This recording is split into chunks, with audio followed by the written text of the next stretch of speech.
नमस्कार दोस्तों, आप देख रहे हैं अवरल टाइम्स और मैं हूं आपके साथ सोनाक्षी दीक्षित। आइए आज के 10 मुख्य खबरों पर नजर डालते हैं। भारत के महान मुक्केबाज मैरी कॉम ने बुधवार को संन्यास की बात करके तहलका मचा दिया था। मीडिया रिपोर्ट्स में यह बताया गया था कि इस ओलंपिक पदक विजेता मुक्केबाज ने संन्यास ले लिया है।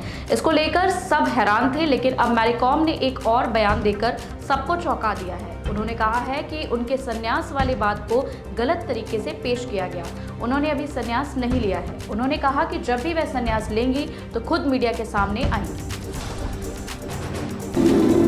केंद्र सरकार ने आज राष्ट्रीय वीरता और सेवा पुरस्कारों का ऐलान कर दिया है। गृह मंत्रालय की ओर से जारी लिस्ट के मुताबिक इस साल पुलिस, अग्निमिशन सेवा, होमगार्ड, नागरिक सुरक्षा और सुधार सेवा के 1132 कर्मियों को इन पुरस्कारों से सम्मानित किया जाएगा। इन पुरस्कारों में राष्ट्रपति द्वारा दिए जाने वाले राष्ट्रपति वीरता पुरस्कारों से 2 कर्मियों का सम्मान होगा। वहीं 275 कर्मियों को वीरता पुरस्कार दिए जाएंगे। इन कुल 277 वीरता पुरस्कार पाने वालों में सबसे ज्यादा 119 कर्मी मुआवजे और नक्सलवाद से प्रभावित इलाकों में तैनात रहेंगे। इसके अलावा 133 कर्मी जम्मू कश्मीर क्षेत्र के हैं।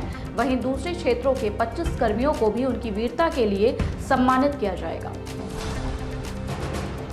आज संगम नगरी प्रयागराज में पौष पूर्णिमा के अवसर पर तड़के से हजारों श्रद्धालुओं ने आस्था की डुबकी लगाई। कड़कड़ाती ठंड और घना कोहरा भी भक्ति और श्रद्धा के सैलाब को रोक नहीं सका।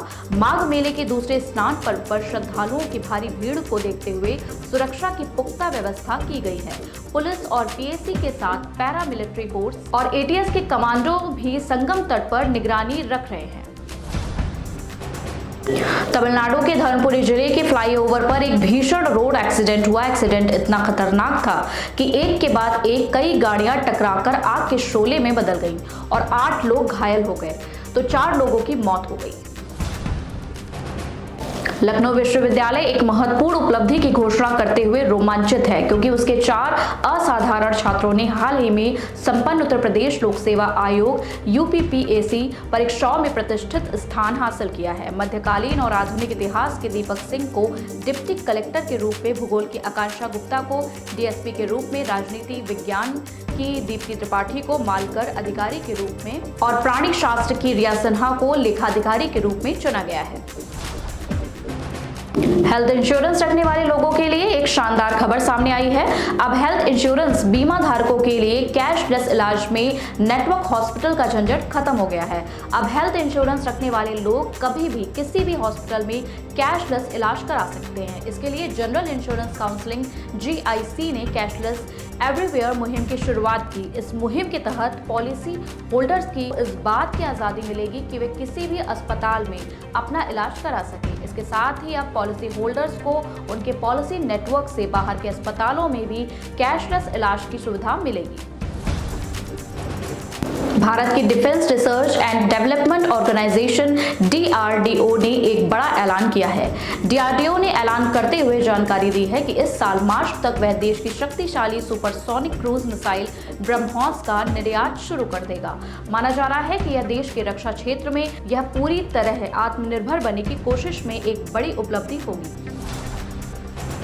कर्नाटक के पूर्व मुख्यमंत्री जगदीश शेट्टार एक बार फिर बीजेपी में शामिल हो गए हैं। केंद्रीय गृह मंत्री अमित शाह और बीजेपी के राष्ट्रीय अध्यक्ष जेपी नड्डा से मुलाकात के बाद उन्होंने बीजेपी का दामन थामा। ज्वाइनिंग के दौरान बीएस येदियुरप्पा और बीवाई राघवेंद्र भी मौजूद थे। केंद्रीय मंत्री भूपेंद्र यादव ने उन्हें बीजेपी की सदस्यता दिलाई। इस दौरान मंच पर केंद्रीय राज्य मंत्री राजीव चंद्रशेखर भी मौजूद थे।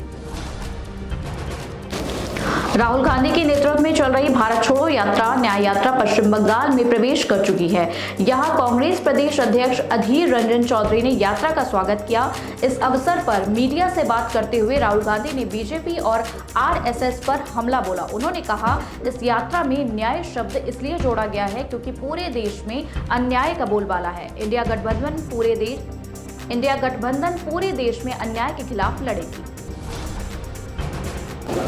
प्रधानमंत्री नरेंद्र मोदी आज उत्तर प्रदेश के बुलंदशहर पहुंचे। पीएम ने इस दौरान कई विकास परियोजनाओं का उद्घाटन किया। उद्घाटन के बाद पीएम ने जनसभा को भी संबोधित किया। इससे पहले मंच पर स्थानीय नेताओं ने उन्हें भगवान राम की मूर्ति भेंट की। सीएम योगी आदित्यनाथ ने पीएम नरेंद्र मोदी और राज्यपाल आनंदी पटेल का स्वागत किया। कार्यक्रम में पीएम ने 19,100 करोड़ रुपए से अधिक की कई विकास परियोजनाओं का उद्घाटन किया, जिसमें रेल, सड़क, तेल व गैस, शहरी विकास एवं आवास जैसे कई महत्वपूर्ण प्रोजेक्ट हैं।